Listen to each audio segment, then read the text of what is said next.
जय नमस्कार साथियों। आरआरबी एनटीपीसी का जो टाइपिंग पोस्ट है उसका फाइनली 8 गुना रिजल्ट निकाला जाएगा और 8 में से पर एक कैंडिडेट को यहाँ पर फाइनली जॉब मिलने वाली है। तो यहाँ पर मैं आपको बेसिक से समझाऊंगा कि जो आप अपनी टाइपिंग स्पीड है उसको कैसे इंप्रूवमेंट कर सकते हो। मैं यहाँ पर लाइव आपको दिखाने वाला हूँ और आपको कौन सा सॉफ्टवेयर यूज करना है और आपको जो कीबोर्ड है वो कौन सा यूज करना है, एग्जाम के अंदर आपको कौन सा कीबोर्ड मिलेगा, इन सारी चीजों की यहाँ पर मैं बात करूंगा। किस तरह का यूजर इंटरफेस होता है और रेल बोर्ड की कौन सी गाइडलाइन हमें फॉलो करनी है, कितने वर्ड हमें पर मिनट के हिसाब से यहाँ पर टाइप करना है, बैक स्पेस काम करेगा नहीं करेगा, और जो आपका स्क्रीन पे जो आपको पैराग्राफ दिखेगा वो स्क्रॉल होगा नहीं होगा, डिलीट होगा नहीं होगा, बैक स्पेस काम करेगा नहीं करेगा, बहुत सारी हम यहाँ पर बातें करेंगे।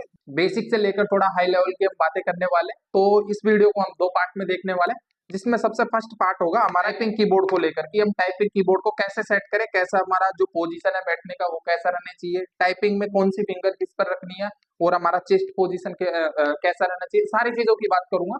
और साथ में बात करूंगा 2019 की वैकेंसी में जो मेरा एनटीपीसी का टाइपिंग स्पीड था वो कितना था और लाइक मेरे को क्या क्या प्रॉब्लम आई उसमें। तो सारी चीजें हम यहाँ पर बेसिक से देखने वाले हैं, तो आप वीडियो में अंत तक बने रहिएगा। और आपको वीडियो अच्छा लगे तो वीडियो को लाइक करना, साथ में चैनल को जरूर से जरूर सब्सक्राइब करना, और साथ में डिस्क्रिप्शन में टेलीग्राम चैनल का लिंक है तो वहां पर आप जाइए और टेलीग्राम चैनल को ज्वाइन कीजिए। वहां पर मैं आपको टाइपिंग कीबोर्ड से लेकर सारी चीजें वहां पर मैं डालने वाला हूँ, तो वहां पर आपको बहुत ज्यादा हेल्प होने वाली है। रेलवे इन्फॉर्मेशन, रेलवे वैकेंसी, कई सारी चीजें वहां पर हम शेयर करते हैं। अभी हाल ही में हमने टेलीग्राम चैनल बनाया, उस पर आप जाइए और ज्वाइन कीजिए।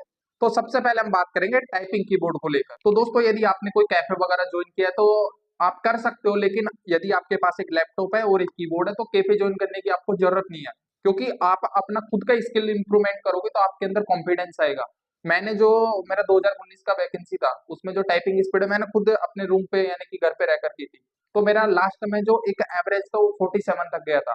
प्रेजेंट में मेरा 60 प्लस है, तो धीरे धीरे इंप्रूवमेंट होता है। सबसे पहले हम बात करेंगे कीबोर्ड को लेकर कि कीबोर्ड को जो बैठने का पोजीशन है उसको कहाँ पर रखना चाहिए। तो मैं आपको बता दूं, सबसे पहले आपको एकदम स्ट्रेट बैठना है, ऐसा ढीला भी नहीं बैठना, आगे झुक के भी नहीं बैठना, एकदम स्ट्रेट बैठना है। स्ट्रेट बैठने के बाद में जो आपका कीबोर्ड है उसको आप अपने चेस्ट के सामने रखो। जो कीबोर्ड के अंदर जे और एच कीवर्ड होता है उसको आप अपने चेस्ट के सामने रखो।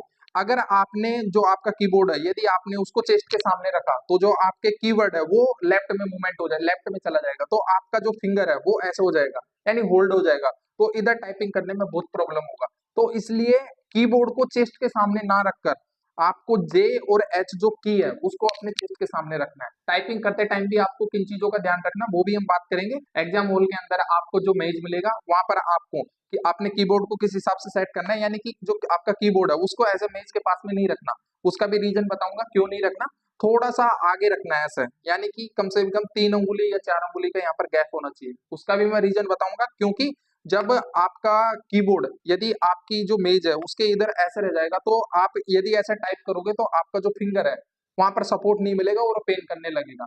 लेकिन थोड़ा सा आगे इसको ऐसे रखेंगे, फिर आपके हाथ को आप आराम से मेज पर रख सकते हो, तो यहाँ पर रेस्ट पोजीशन में आपका हैंड रहेगा, आपका जो हाथ है वो भी ज्यादा पेन नहीं करेगा और फिंगर अच्छे से काम करेगी।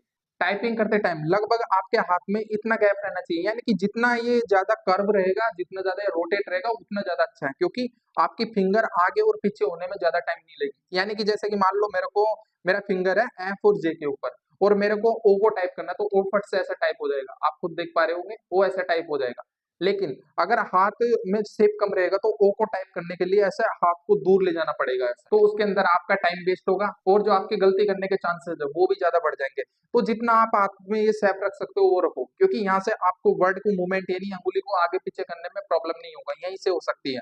और अपने टेबल के अंदर लगभग इतना गैप रखो ताकि आपका हैंड है वो रेस्ट पोजीशन में रहे और आपको एकदम स्ट्रेट होके टाइपिंग करना है। अब बात करने वाले हैं कौन से सॉफ्टवेयर पर आप फाइनली आपका टाइपिंग स्पीड का जो प्रैक्टिस है वो करोगे। तो एक टाइपिंग मास्टर करके एक सॉफ्टवेयर आता है, वो एकदम निशुल्क होता है, उसमें कोई भी आपका 1 रुपए भी चार्ज नहीं लगता। उसमें लगभग 10 से 12 लेसन मिलते हैं और मैंने भी उसी पे जो मेरा टाइपिंग स्पीड है उसी पे प्रैक्टिस किया था। तो उसके अंदर जो लेसन नंबर 1 होता है उसके अंदर आपकी जो फिंगर है उसकी पोजीशन को सेट करना बताता है। टाइपिंग मास्टर के अंदर जो लेसन नंबर 1 होता है उसके अंदर आपको जो आपकी फिंगर है उसको अच्छे से रखना सिखाया जाएगा और कैसे आप आगे पीछे यानी कि फिंगर को आगे पीछे करोगे तो वो सारी चीजें सिखाई जाएगी। तो लेसन नंबर बहुत ज्यादा इंपॉर्टेंट है। उसके अंदर कौन कौन सी चीजों की हमें नॉलेज होती है तो मैं आपको बता दूं, जैसे कि स्क्रीन पे कोई भी वर्ड आपको दिख रहा है तो आपका जो स्क्रीन पर वर्ड है उसको हमारी आंखें देखेगी, आंख अपने हैंड को मैसेज देगी, तो स्क्रीन आंख और हैंड और ये कीवर्ड तीनों चारों का कांटेक्ट एक होएगा, जब जाके आपका जो टाइपिंग स्पीड है वो इम्प्रूवमेंट होगा। तो ये सारी चीजें उस लेसन नंबर 1 के अंदर है। और जैसे जैसे वो 10-15 मिनट का होगा और आपको 10 से 12 लेसन मिलेंगे, आप 10 से 12 लेसन पूरा कंप्लीट कर लेते हो तो ये निश्चित मानिए आप अच्छे से टाइपिंग कर पाओगे।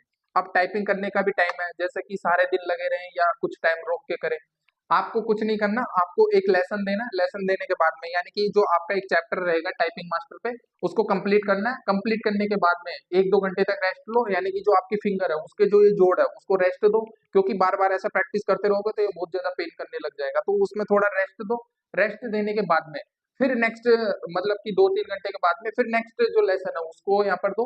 और जब आपका पूरा टाइपिंग मास्टर कंप्लीट हो जाएगा, यानी कि जो पूरे लेसन है वो कंप्लीट हो जाएंगे, तो आप जो अपना प्रैक्टिस है वो कहाँ पर करोगे, तो ऑनलाइन एक साइड है आरकेसी नवादा, तो आरकेसी नवादा पर आप फाइनली ये मतलब इस पे चार्ज लगता है, महीने 2 महीने 3 महीने का ऐसा कुछ करके चार्ज है, तो आप अपने अकॉर्डिंग वहां पर ले सकते हो। ऑनलाइन है आरकेसी नवादा। तो वहां पर जब आप इस साइट को ओपन करोगे, ओपन करने के बाद में फाइनली आपको वहां पर एनटीपीसी सेक्शन दिखेगा, और एनटीपीसी सेक्शन के अंदर फाइनली आप सेलेक्ट कर सकते हो। और आप सभी को पता है जो आपका एग्जाम है उसके अंदर बैक स्पेस काम नहीं करता, चाहे आप कितना भी एरर कर लो, यदि आपने एक ही जगह एस दबा दिया डी दबा दिया और आप उसको कट करना चाह रहे हो तो वो कट नहीं होगा, वो एरर ऑफ मार्जिन में गिनती रहेगा। तो वहां पर जो आपका बैक स्पेस है वो काम नहीं करता। तो आरकेसी नवादा का सबसे बड़ा फायदा है, वहां पर आप एनटीपीसी जैसे ही सेलेक्ट करोगे तो वहां पर जो आपका बैक स्पेस है उसमें काम करना बंद कर देगा। यदि आपने अंग्रेजी का टाइपिंग स्पीड सेलेक्ट किया तो आपको 300 वर्ड मिलने वाले हैं 10 मिनट में, और यदि आपने हिंदी सेलेक्ट किया तो 250 वर्ड मिलेंगे। तो आपको करना क्या है, यानी कि पैराग्राफ को कैसे यहाँ पर टाइपिंग करना है, तो उसके बारे में हम सबसे पहले स्क्रीन पर चलते हैं और वहां पर आपको मैं दिखाता हूँ 2019 का शेड्यूल क्या था, कैसे टाइपिंग करनी है, एरर ऑफ मार्जिन क्या रहता है, सारी चीजें अच्छे डिटेल से मैं यहाँ पर बताऊंगा। चलते स्क्रीन पे, उससे पहले यदि दोस्तों आपने सब्सक्राइब नहीं किया तो प्लीज अभी सब्सक्राइब कर लीजिए।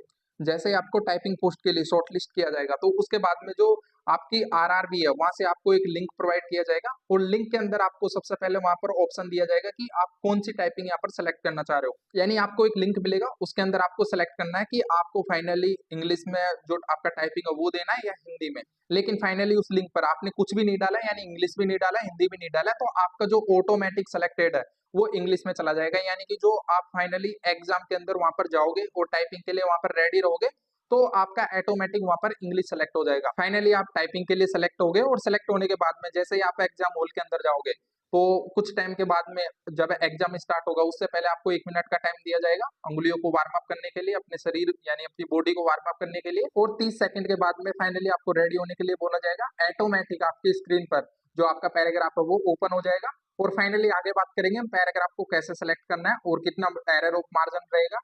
नंबर ऑफ फुल मिस्टेक क्या होता है, नंबर ऑफ आप मिस्टेक अपॉन टू बराबर टोटल मिस्टेक, ये क्या होता है आगे हम बात करेंगे। लेकिन हम इन सारी चीजों को छोड़कर हम एकदम शॉर्ट में यहाँ पर समझने वाले हैं कि आप जो आपका एरर है वो कैसे निकाल सकते हो। तो देखो आपको यदि आपने इंग्लिश यहाँ पर टाइपिंग सेलेक्ट किया तो आपको 300 वर्ड मिलने वाले हैं, और 300 वर्ड के लिए आपको 10 मिनट का यहाँ पर टाइम मिलेगा, और 95% आपको एक्यूरेसी चाहिए, और जो आपकी टाइपिंग स्पीड है वो 30 वर्ड पर मिनट के हिसाब से फाइनली आपकी मांगी गई है। यानी कि मिनिमम आपका जो इंग्लिश में 30 वर्ड पर मिनट के हिसाब से होना चाहिए, और जो आपका पैराग्राफ मिलेगा वो आपको केवल और केवल 300 वर्ड का मिलेगा।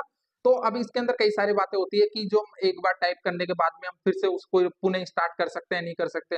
तो जी हाँ दोस्तों, आपको पुनः स्टार्ट करना पड़ेगा जब जाके आपका फाइनली चांस बनेगा, क्योंकि अब आप यहाँ पर खुद देख पाओगे कि पुनः स्टार्ट क्यों करना है। तो पुनः स्टार्ट क्यों करना है, क्योंकि 300 वर्ड का आपको पैराग्राफ मिलेगा, 10 मिनट का आपका टोटल टाइमिंग मिलेगा।